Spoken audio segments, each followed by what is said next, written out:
Hi guys, my name is Winnie and welcome to the Wheelspin podcast, the home of Formula One content and everything motorsport. Formula One is back and so are we. And today we have a very special guest for you. The first Wheelspin guest. Drum rolls, please.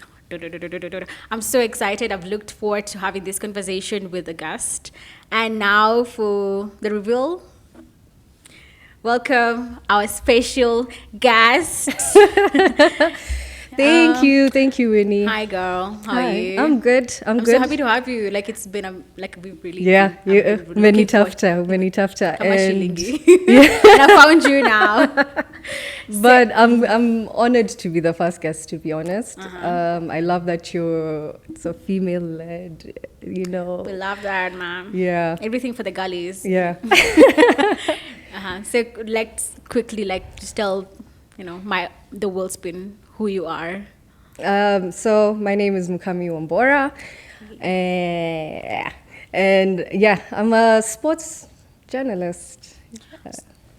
Sports journalist here, connoisseur. Yeah. She's a well-known brand in Kenya, Mukami Wambora. You've done TV, you've done radio, and so many other things. So she's a female journalist, sports journalist. She does everything, and I feel like you're so good at everything that you do. Oh, I knew you. And today we are seated here to talk about journalism in motorsport, and especially African women, their representation in sport. Does it matter? Why do we keep on saying we need inclusion and representation? Why does it matter?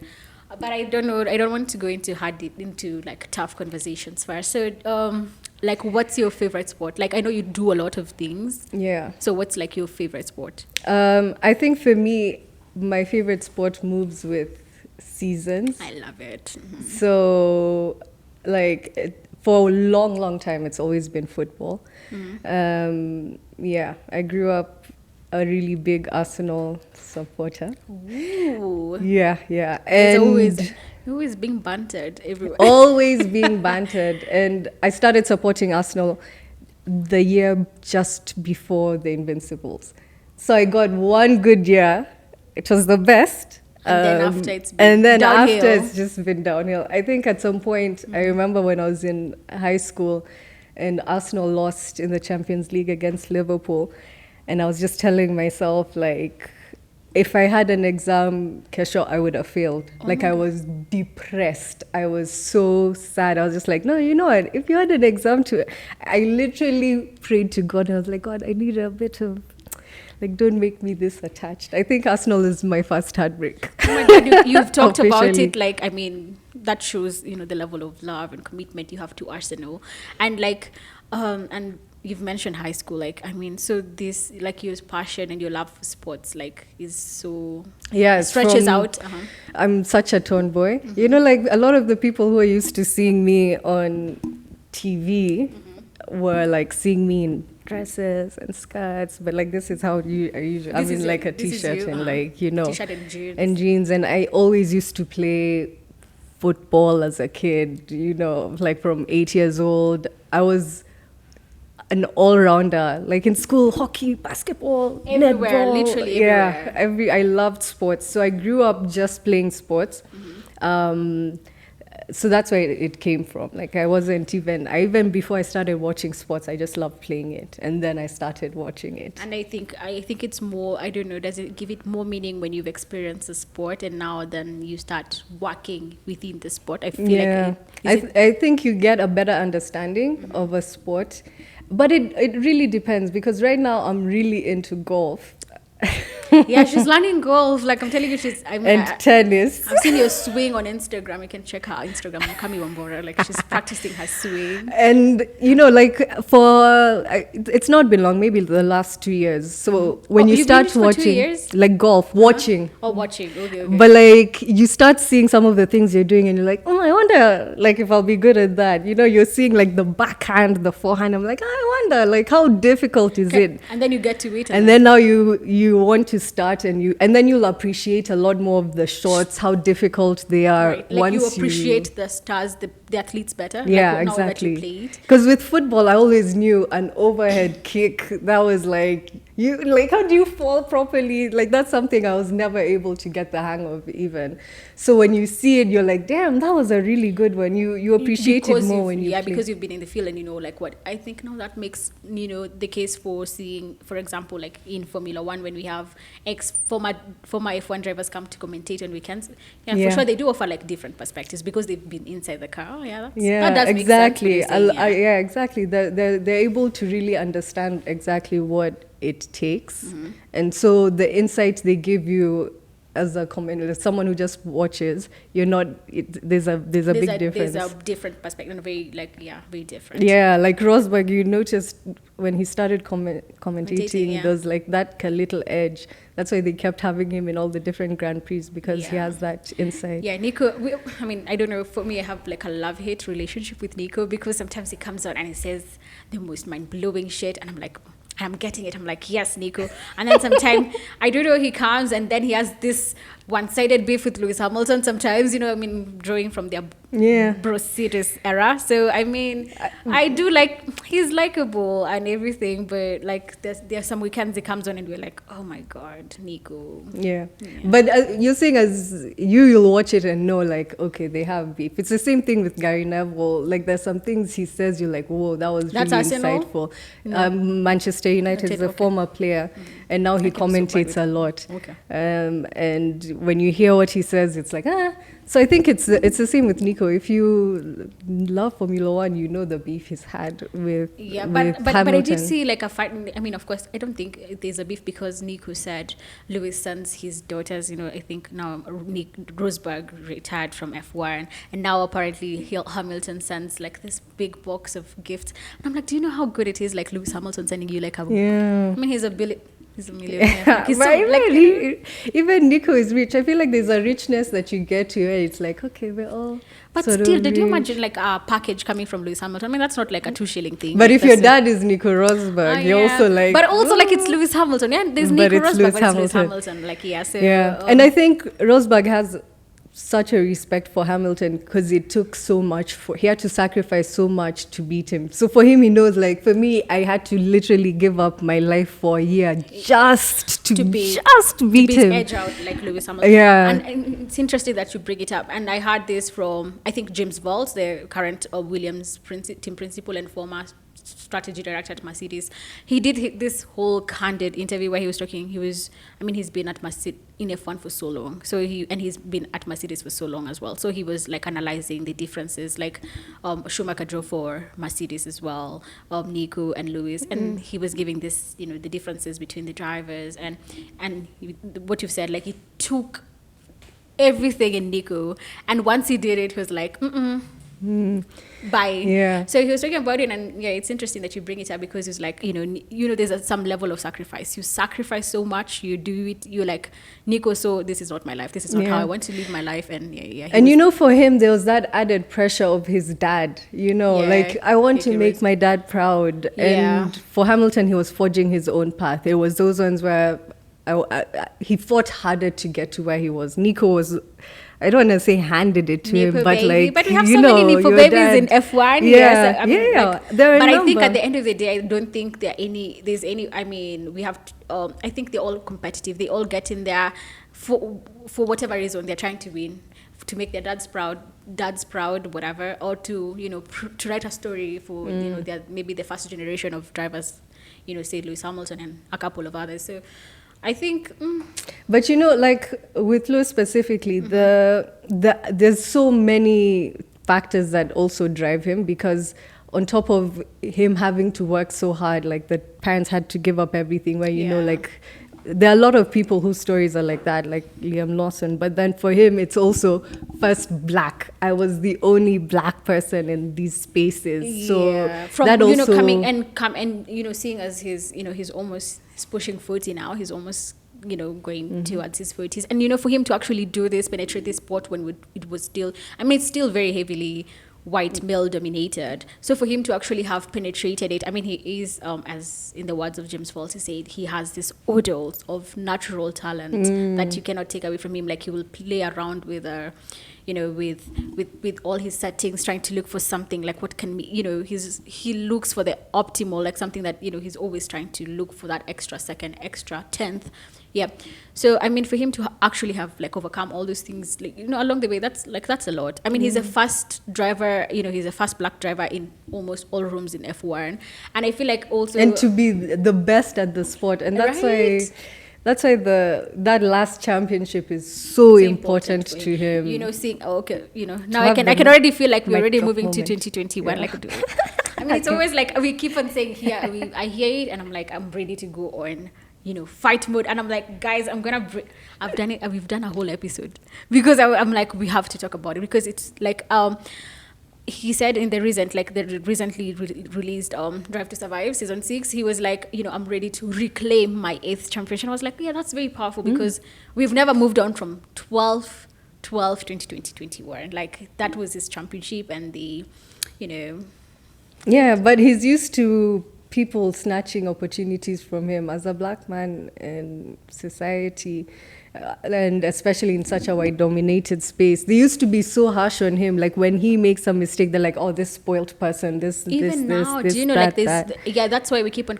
I mean, there's still some commentary that's still very biased, towards him. Like even now, I don't know. He doesn't even have to prove himself. Yeah, he's a GOAT. He is like he's worked these. The stats are there, the records are there, and I don't know. I don't think he has anything to prove, really. But with F1, you're only as good as your last. Yeah, race. and it's not even that. It's for the history books. Yeah. It's for what will people say? People won't remember. Oh, that 2021 race where he missed by one. Like it'll disappear from people's minds how Verstappen really won his first championship. No, it's never disappeared from mine. Yeah, and it keeps on trending everywhere. I don't think people will move on from Well, like 20 years from now, your kids, the ones who are watching Formula One, it needs to be something in history. You have to cement your place in history. But the thing is, I know, like, it's interesting, like, when you say it that way, but, like, I think I've had conversations between, like,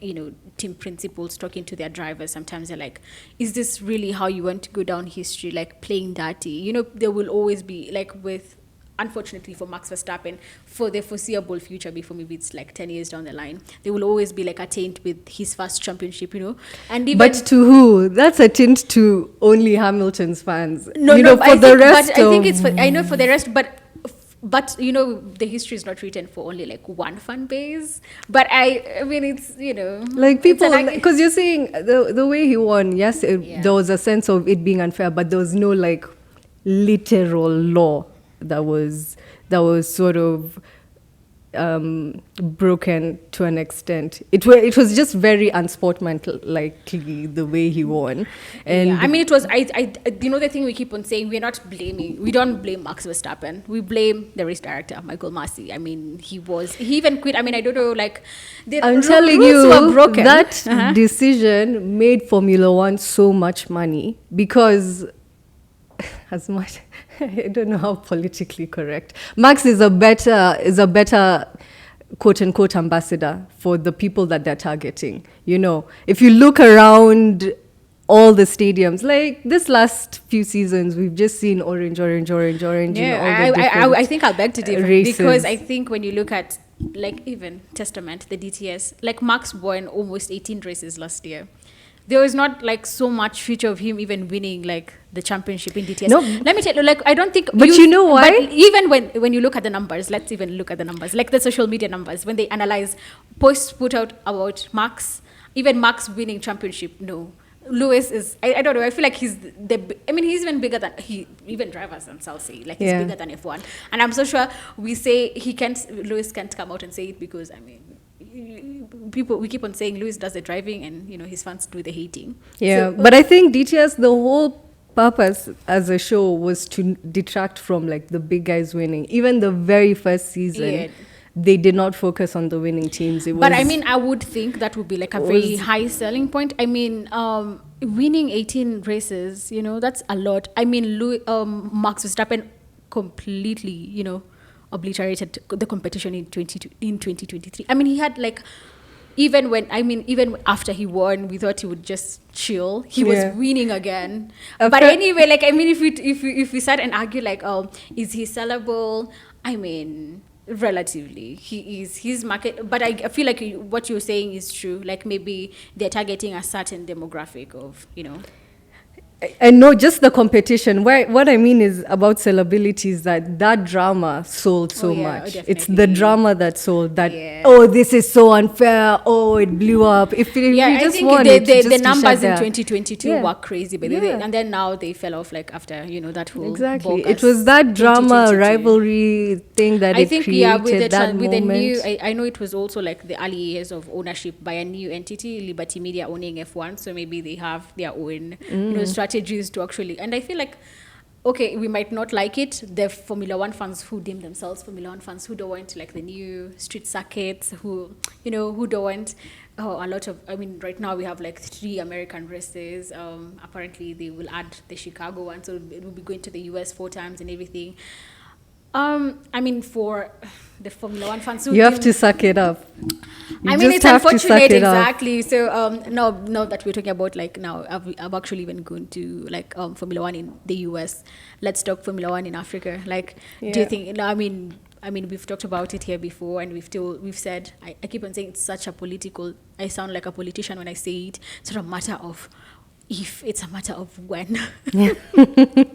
Yeah, I sound like I'm making promises, but what do you think about, like, do you think it's going to make a return to Africa anytime soon? Like the F1? Formula One. Yeah, I really think it does, because it does affect the marketability. Mm-hmm. If you've noticed, almost all the sports are finding reasons to have like Africa legs. NFL, like not even a leg, like they even have like a whole page dedicated to NFL Africa that they focus on the African players. That they've started programs in Nigeria as well. And Kenya, the NFL. Is not NFL, sorry. Ghana. Nice. Yeah.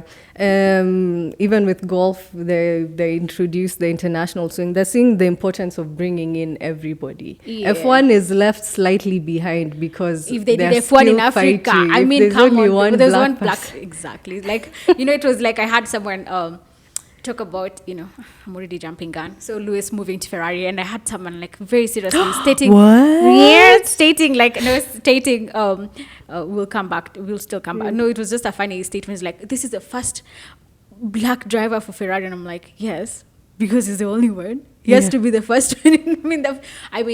But it would be interesting to know how like the diehard tifosi are taking it. Like, let me tell you, the old Italian. Ben, I do not. The social media is not like very representative. But how we'll know is when we go to Monza next year. Yeah. I think that's like a race. Like, I don't know. I think I'd pay an arm and a leg to go to, like, his first home race with Ferrari. And but let's talk about F1. And I feel like there's a need to tap. I mean, I feel like the community here is growing, like in Africa, the motorsport. My what I'm wondering is whether we'll retain, like whether it's a community, because we're, especially in Kenya, we're very big on trends. And then we move on very fast, I think I would make a case for, I'm very passionate about Africa. Like, I do, I think we're Africans, and Africa is our business. So I feel like F1 coming back to Africa is a possibility. I think it was a possibility, even like, I think early 2022, we had Stefano Domenicali, I think, was it 2022 or 2023? He flew down to South Africa. Like, there was that possibility of actually signing it. And especially if the number of races keep sort of increasing. Exactly. But you're seeing the government of South Africa has to really be on board. Like, your government has to play such a big part. The reason we have the WRC and the Kenya Open now as international legs is because Uhuru Kenyatta loves golf, and that's he's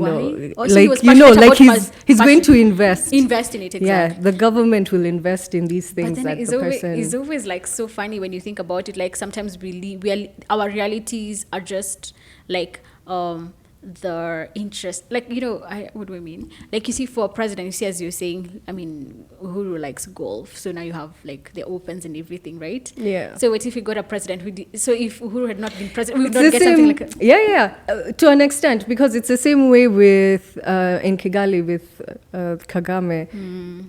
The way they do the whole visit Rwanda, he loves Arsenal. Like, he that's loves why- football. that's why So he's for the him, best. he's known like, what's the best way that I can invest In, in sort of sports? How do I like bring together Align my love love for sport and my country? Yeah, and it's had excellent results because the tourism revenue for Rwanda has gone crazy. Like, I mean, and they've also hosted a number of like international acts there. exactly, as well. they've built that state-of-the-art indoor stadium. NBA is practically more or less the headquarters is in Rwanda because all of the main games are played in the stadium, the indoor gymnasium. Yeah, and in I think I've seen a couple from like people who've gone there on Instagram, and also like the FIA prize giving this year will also be in Kigali. Yeah. Like that's like I think they are. Yeah, so if the person who, like, if there's someone who's supporting sports, it really has to be from the government standpoint.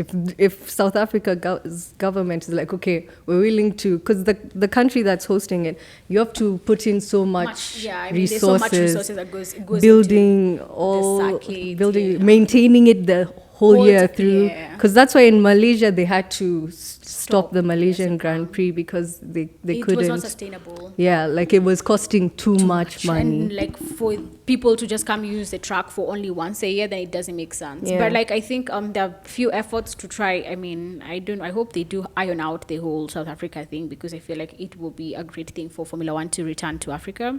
I think recently there was they're calling it the African Karting Cup. I mean, it's a FIA sanctioned event that happened in South Africa a few weeks ago. There were several karting stars, some from all over Africa. We had some stars from Kenya, and I have never watched, like that was my first karting, competition, and watched through YouTube, a very well covered event. And if that is like, I feel like that's like a good, start, a good place to start, because if you want an African F1 driver eventually, karting, we have to start from, building up. Yeah, and fun fact, I don't know if you know this, and I love fun facts. As a journalist, I got the benefit to meet this person. We had a Kenyan driver in the BRDC3 at some point a few years ago. Wow.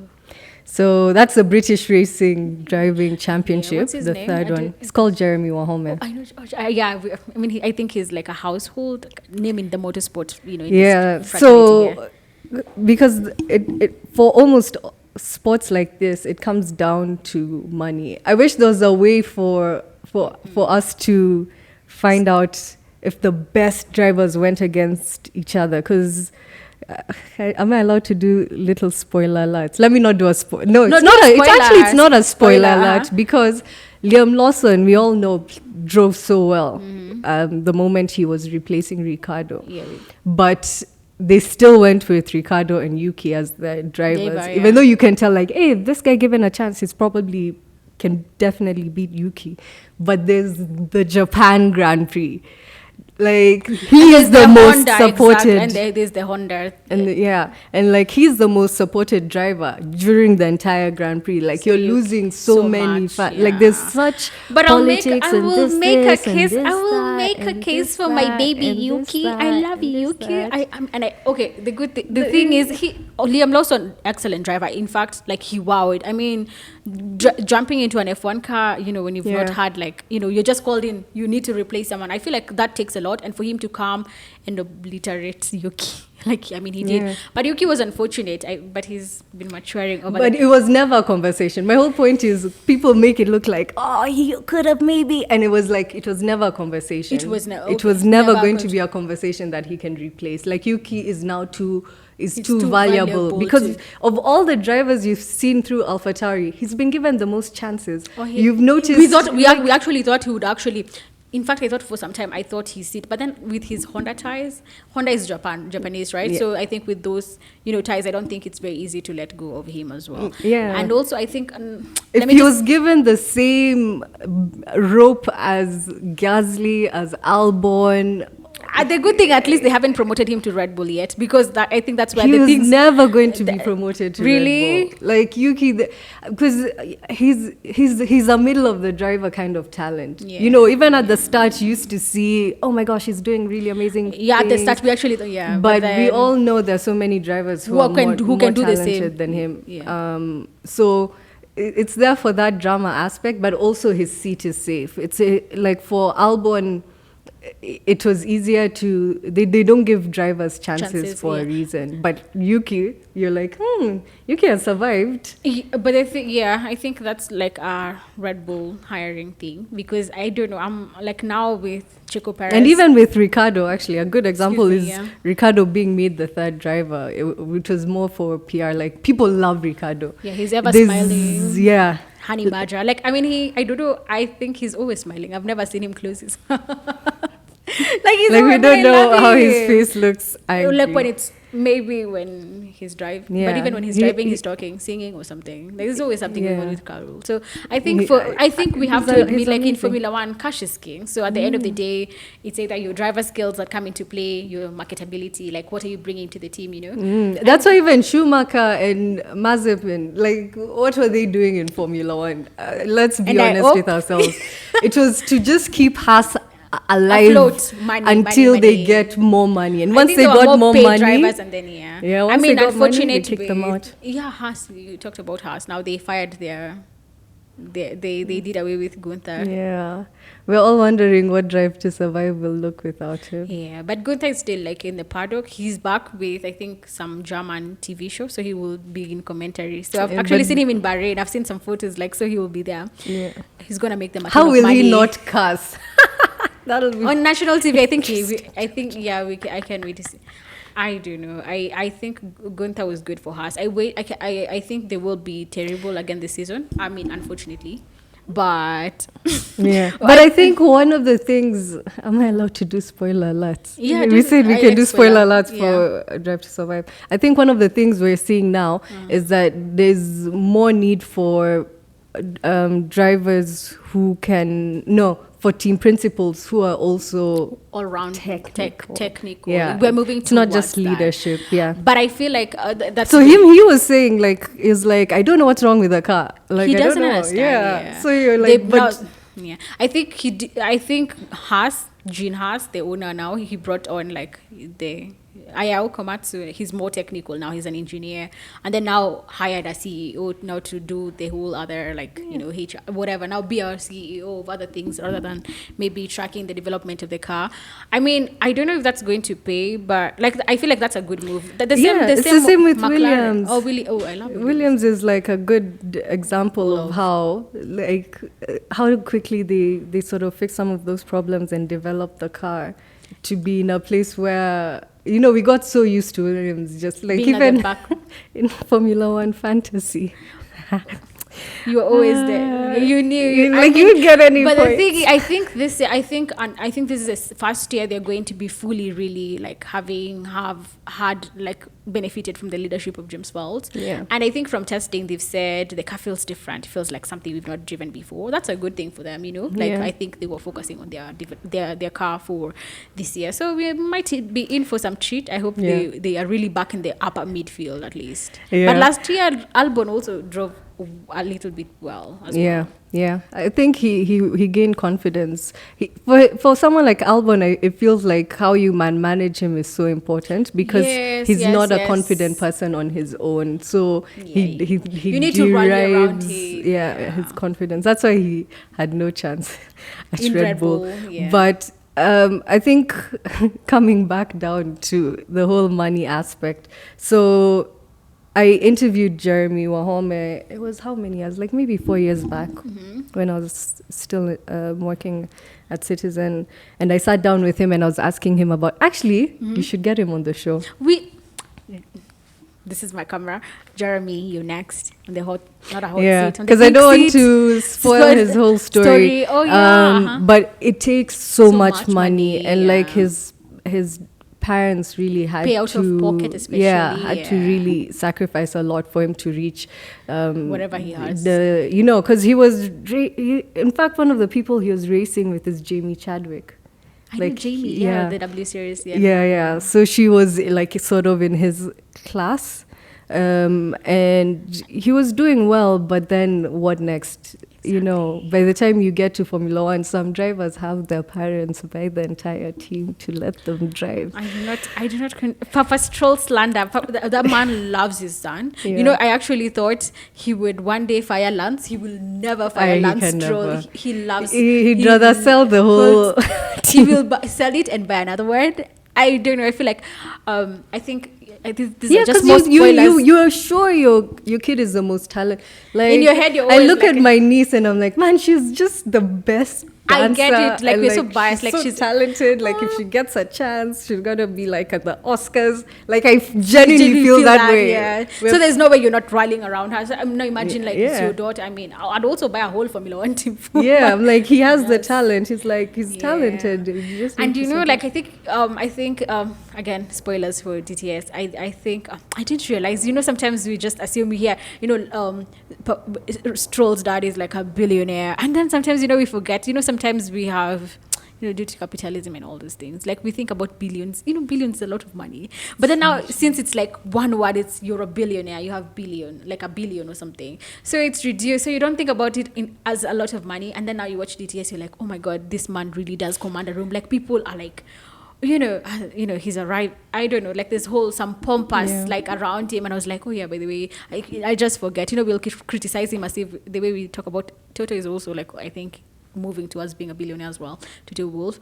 And I think we just criticize them here. We're like, we're not mates. Yeah. When you watch it, it's like, we're not mates. Like, but once you put yourself in the public sphere, you stop being yourself. Like you belong to everyone officially. You have to feed you have to feed into our feedback. Yeah. We're telling you you're doing something wrong.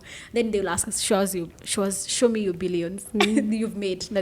Anyway, like, where were we? I think. Yeah. So I was saying, money. Yeah, money is just so important because you see, even for now, Jeremy's in the. He's into now rallying, and even with that, he's had to try and get support. Before those, like the and the talent is there, right? Yeah, the talent is there. Like he came back and instantly got into the WRC 3 category for the Safari Rally and was doing well.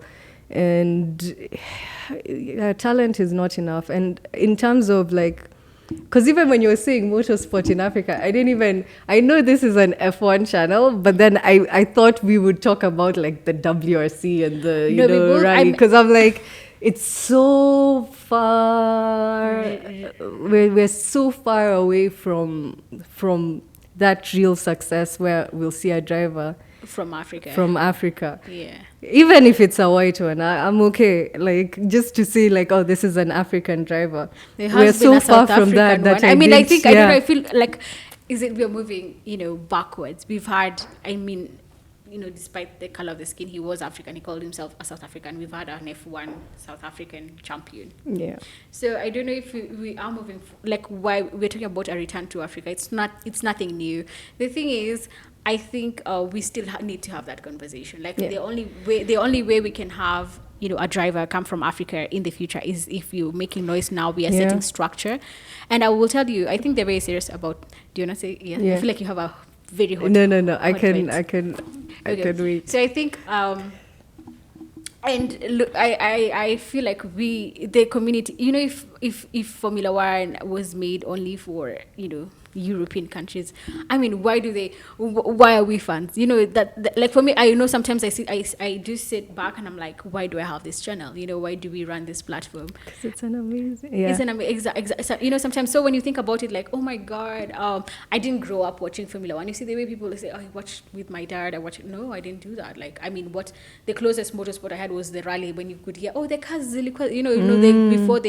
Before that hiatus with WRC, when with like Safari Rally made a return just a Yeah. few years, just Yeah. 2021 was Yeah. it, the year after a break from like 18, it was like 18 years. 1998, yeah, Right. a very long break. So that's the only entanglement I had with motorsport. But then the thing is, I think we're moving towards an era where we will have to take some, you have to take up some some Yeah. level of, and that's why I have you here. Like, this is a platform for people to come. Like, Jeremy will also come here. Like, Yeah. we have to provide a platform for our stars and for our case. Like, let's make noise for our cause as well. Yeah, but it all boils down to passion and fans. The reason America has now gotten 4 circuits is because the American market has grown exponentially, Yeah. that are supporting F1. The Las Vegas one will never go away. If you saw the amount of stars that went for that Las And Vegas people don't Grand like it Prix. because- yeah, and Which people? Which people? You don't like it. No, I Because remember. that Let me say. I aspect did of say the no. I diehard did. I fans. had fans. No. Personally, do you know? But then my favorite race from last year was Las Vegas. I know people didn't like. I mean, of course, at first we were like, even Max was complaining. This is just too much show. Oh, and It's the name of the game, man. exactly, Like, you have to things be evolve. you have to be like, it's like they were being sold to the highest bidder anyway. So I mean, and that was an event that was poised to make like in profits in the billions of dollars, and that's big for them. At the end of the day, money is what matters for them. Yeah. So I think, So it's the more people but I are- liked it. But I liked the Las Vegas. I thought it would suck. I mean, apart from like I think there was a drain cover thing with the Ferrari that was and the weird timings as well. Like in Las Vegas, they were having like the race almost like at 3 in the morning. They've remedied that. This year the race is, and the qualifying, every session is at a reasonable time now. And I feel like I think it has potential to be a good race because I really enjoyed it last year. Yeah. So it's all down to the more people who are into the sport, The more they will like put us. But I feel like we are here, the community. I think I didn't even realize like F1 is very big in Africa as well. Like, we've had, in fact, this channel, I think we also have fans from everywhere, from...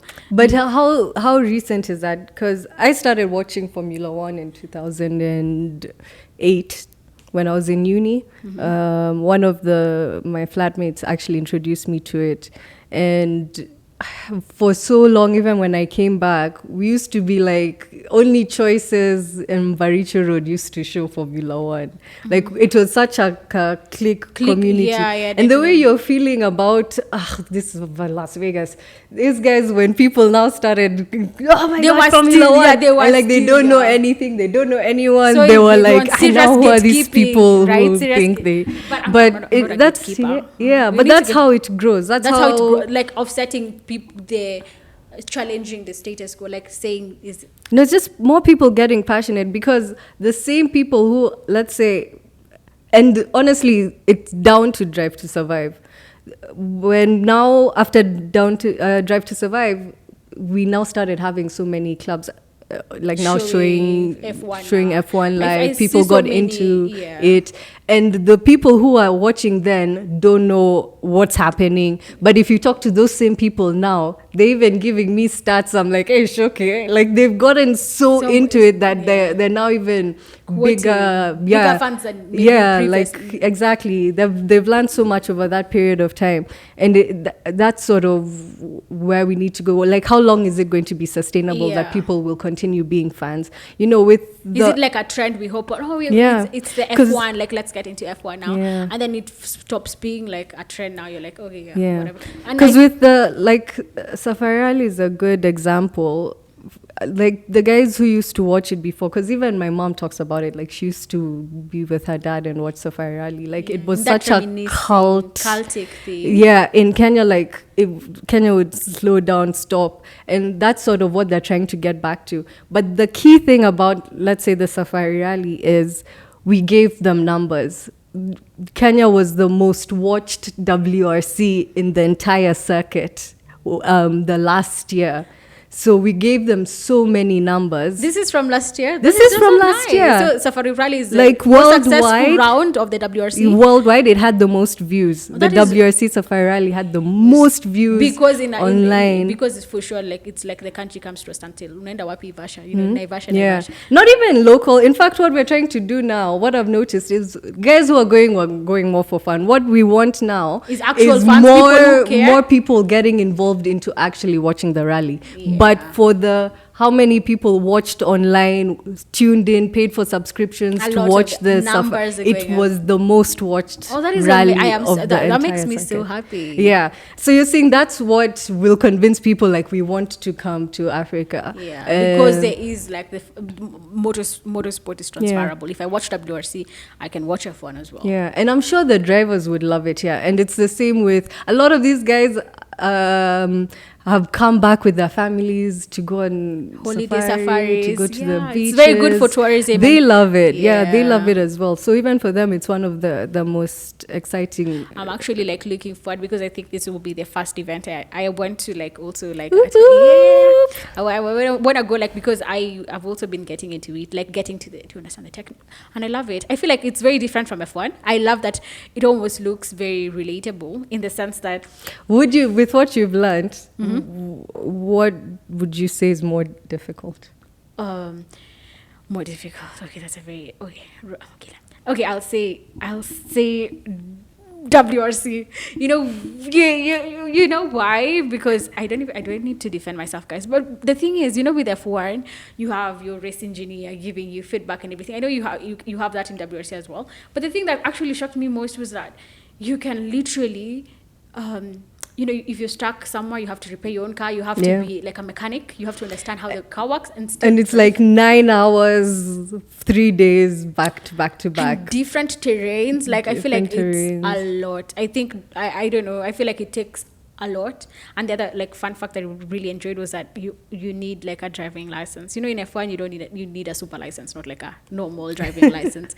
Because it's a car. Yeah, and the fact that you actually have to drive a street legal car, that's like I found it like very insane. Like you could be stopped by a traffic police. I mean, has that ever happened? In fact, part of this WRC, they're going to do the first super stage in Kasarani, and then they'll drive the car to Naivasha to start. And when they're driving the car to Naivasha, they have to follow the rules. Make sure you don't speed. Make sure you don't, like, they're driving it like a So they're not ferried by like, transit. No, you have to drive it. That's, I mean, I don't know. I feel like that's fun. Like, I don't know. Like, it's a very cool. fun fact. Like, right? you can literally just follow the cars. You even overtake them. Because you feel like, ooh.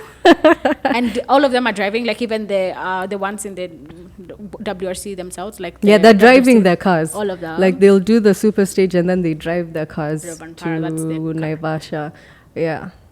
Wow. So I think everyone should look. I think you'll be covering. You've been covering a few. Or you can take us through.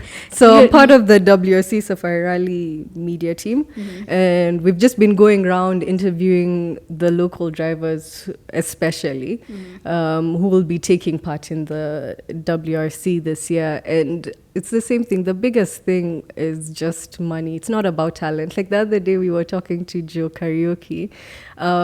Last year, he drove a left-handed car. It's his first time driving a left-handed car. And is he left-handed?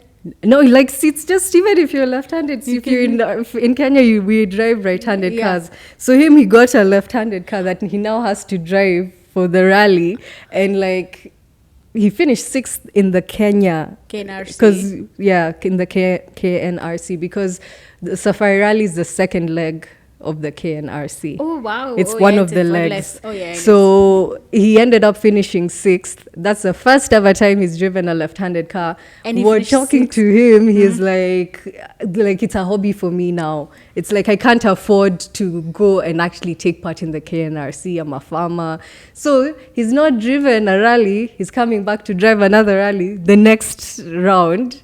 And he's like, okay, I think I'm not used to my left-handed car. Let me see how it goes. And a lot of the drivers who have been getting sponsorships have been doing better. So it's just a fact that if you have money behind you, like Jasmine Chana, as soon as he got sponsors, he now won the National Rally Championship. Who else? Karan Patel. As soon as he got sponsorship, he's now won the Africa Rally Championship. Yeah, he's a superstar actually, and I hope he does well in the. Yeah, he's a Red Bull athlete. I was trying to ask you, hey, will you get tickets? Like what perks come with being a Red Bull athlete? Do you get like tickets for Formula One? But I do love like Red Bull. I mean, they only have like 2 athletes here. I think they have Karan and Queen Arrow, the esports girl. Yeah. Okay. Yeah. But like I think it's true. I don't know. Is it like I mean, when you talk about sponsors, like why do you think, especially like maybe in Africa or like in Kenya, why are like brands maybe shying away from sponsoring this stars? They don't Talents? see the value. Just last week we did a breakfast about sports and sponsorship management, and we were talking to corporates, and I was telling them, Kelvin Kiptum, the late, Yeah, rest his soul in peace. before he died, he didn't have a single Kenyan sponsor. Just think how wild that is. And he's such a Like, big star. think how wild that is. Yeah. That he just broken the world record and he did not have any local sponsor. So I feel like there's just a gap in Yeah, understanding standing, how critical sports can be, especially here in Kenya. The good thing is SA definitely get it. They're moving in the right direction. Definitely. And that's why the conversation can be had that they'll get back they'll apply, because they're not yet interested. I'm sure as soon as they do really show interest, they can get back on the radar. it'll be very F1, easy. yeah. So it's down, like I was saying, it's just down Government. to the government. Like Yeah. as soon as they show interest. So what would you suggest? Is it like having I mean, we have sport management course. I mean, that's a good platform you guys had. Like, were you trying to educate them, showing them the value of actually Yeah, maybe- so there was like an expert, he's called Dr. Michael Goldman, who was talking to people and asking, explaining like this are some of the benefits you can get as a brand.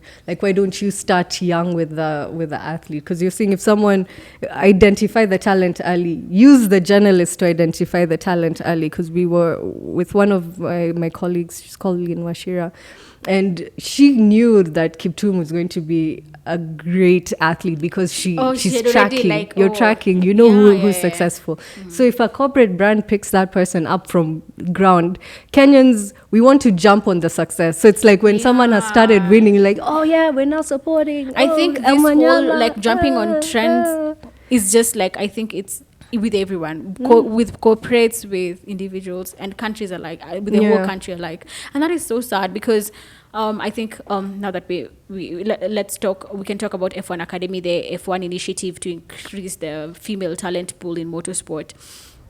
We just recently saw there's this makeup brand. I think now we're seeing a movement of women brands, like women focused brands now move into motorsport. Now they're realizing, there is a growing number there. And now we have like a whole livery in F1 Academy that's covered in that Tilbury. It's called I think it's in the UK. Like the makeup, like it's I know people don't like the giant lips on the car, but I don't know. I just like that's such an interesting pairing. Like I was so excited to see it because now I think brands are not shying away and that's a bold move, like realizing, we have actually like an increasing, female watch viewership in motorsport. Like, why don't we tap into that? And I feel like that's the start of many, like the start of, and I wish, not just like abroad, I wish the same, boil down here, that we have brands not shying away, using, as you said, using the journalists to, support talent, as you said, with more sponsors you get, and you don't have to worry about at the start, and you don't have so much to worry about. I think even in this business, like for example, if you're propped nicely from the start, you will do better, because now if I have to worry, oh my God, where am I going to shoot Where today? am I going to shoot? Where's the budget? We're still struggling with that, but we're hoping this is the year we will remedy that. Yeah, so I think it's important, and I think I think it shouldn't be a once-off thing. You should have like such, platforms with brands, with corporates, try to, I don't know. I think but the whole point is they have to see the value of it as well. And you're seeing, if we look at, the Brazil World Cup was so amazing, but now like the country paid so much money to like do all this, and they're all sitting idle, and it's like, okay, what was the real value we got back as the people of? And I think Brazil. that's where that question comes in, like for essays, what's the real value? Because even Malaysia, it was a great when Sepang was there, it was amazing, it was awesome, but like, is it sustainable? Yeah, I think there are so many, nowadays there's sustainability champions. That's something they can, try to do. I think I I think among the first things that Ben did, Ben Sulayam, the FIA president, was commission like a diversity and inclusion study or in motorsport.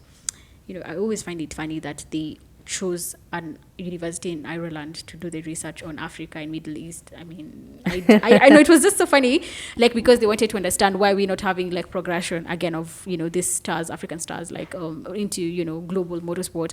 So they came up with recommendations, for national organizing, like KMSF, like the Kenya Motorsports Federation. So they were trying to, I don't think Kenya was featured in that research, but I just feel like these are things that can be done. That was a commission that was done in 2021.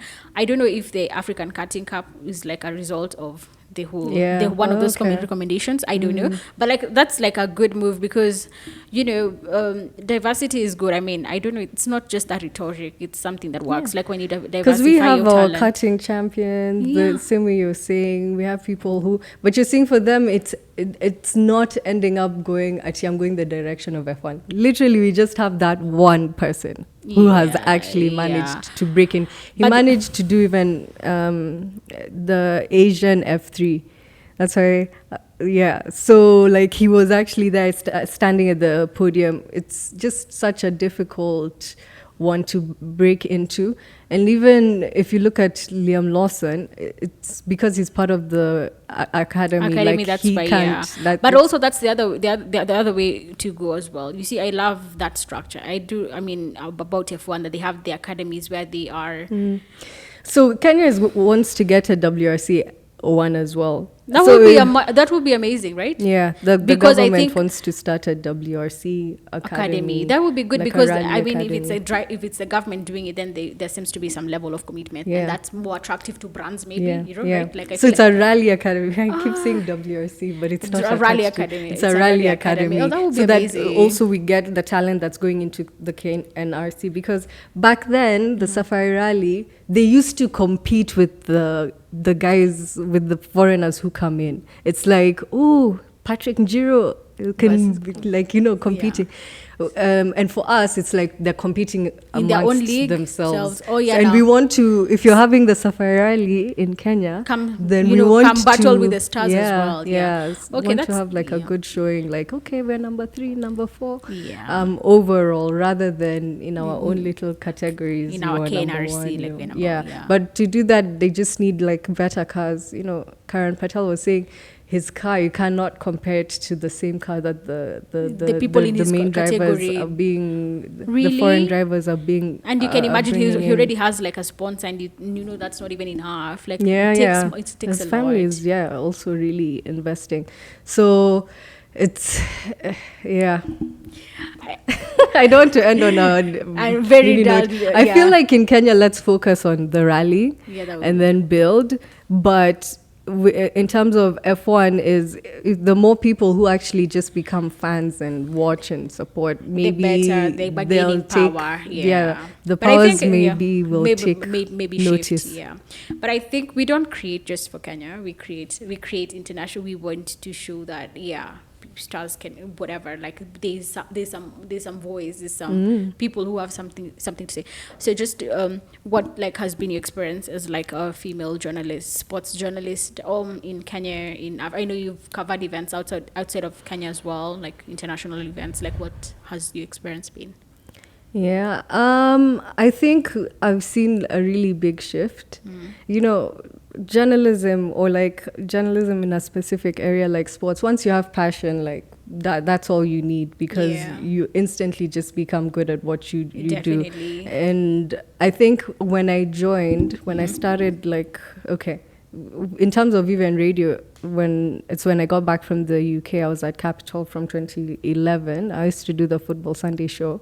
But when I now joined into like TV, like around 2016, there was slowly that sort of need of like, we want at least one woman. I think I've read a quote you did. I think you were being interviewed for something where you're saying you feel like the 2/3, like the rule is now being applied in everywhere you go, like in the like office. There's like that need. And I think one of the things that I've realized as time has gone by, and it's now even in international media, is people, including men or especially men, Yeah. will prefer to watch a woman as long as she knows what she's saying. That's But also the they caveat. like, yeah, and also As they, long as she they knows what she's saying, yeah. they'll prefer to watch the woman than the man. And like that's how, if you look at super sport, they have so many female commentators, Yeah. so many presenters that are female. I feel like, in fact, I think there are more female presenters than there are male in super sport. And like slowly the numbers have gone up. I cannot have imagined 7-8 years ago being able to have a conversation like this, because there were so few people speaking sports at the time. Like the number of women who are actually getting interested in sports has really increased as time has gone by, and people are more willing to listen to what they have to say. Yeah, definitely. So that like it's changing, it's positive. That's Yeah, basically the yeah. thing. So and for our young, like the people who are wondering like, how do I get to be like a sports, how do I get to be like Mukami Wambora, like how, do I go to school? Did you do journalism? Like what would they do to get here? Just like advice for the youngins. Yeah, I didn't go to journalism. It was one of those learn on the job. But I think a big part is find an outlet for your passion. So you love football, so you love this sport, that sport. How are you getting better at it? Like, identify what exactly you want to do with the sport. And you're saying, for me, I started writing articles. Blogs? Oh, that's cool. And then it slowly grew from there. The opportunities start coming, because even as someone who, if I have an opportunity, I look at the person who has the most passion. Definitely. Like, you can't say, oh, I really want to be a sports journalist, and you're doing nothing. Yeah. You're doing nothing. So you're telling them to get up and work and put in the work. Yeah. Like, what are you doing to show that you want this? Like that needs to be very, very clear, because it's so much easier, like saying this, like, of course, when you approach me and you're like, I want to have you on the podcast, I'm looking at your podcast and I'm like, wow, this is amazing. I want to come and be here and have this conversation. And it's small things like that. Someone will be like, there'll be someone who'll DM me like, oh, I want to get in the industry, but there's someone who'll DM me and be like, here's a link to my work. And then now I'm able to be like, this is what you can do to get better.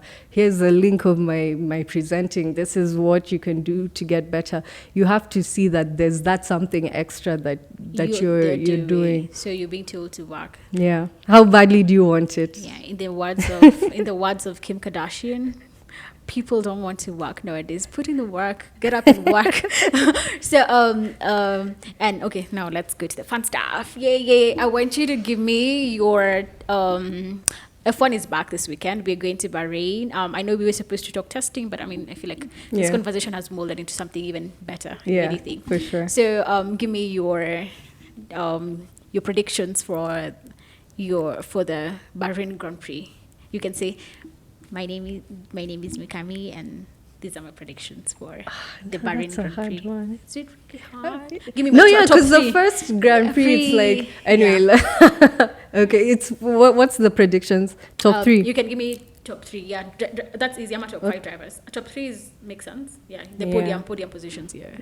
Okay, I have to think. Okay, I don't have to think, of course. Let me tell you number 1. As much as like which Tsunoda. car has been doing? Red Bull. Okay,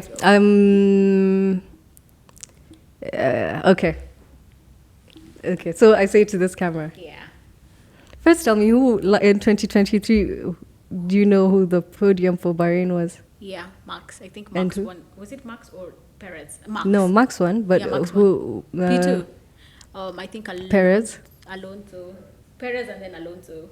Yeah. And then Alonso. Okay.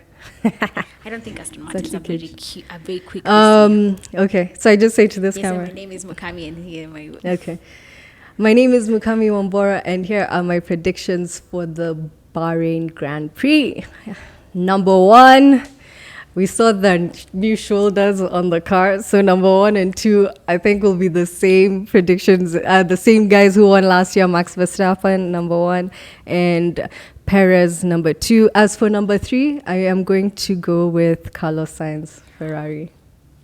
Oh, wow. Nice. Yeah, I feel like it's his last season. He has nothing to lose.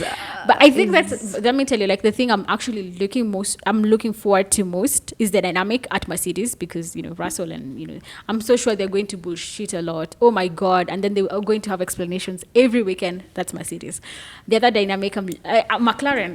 Oscar Piastri is no longer in his rookie year, and Lando has I love McLaren. I love babies. McLaren, and I love, because when I saw Daniel Ricciardo and Lando Norris, I was like, this is gonna be content gold. And then Ricardo, he left. He left.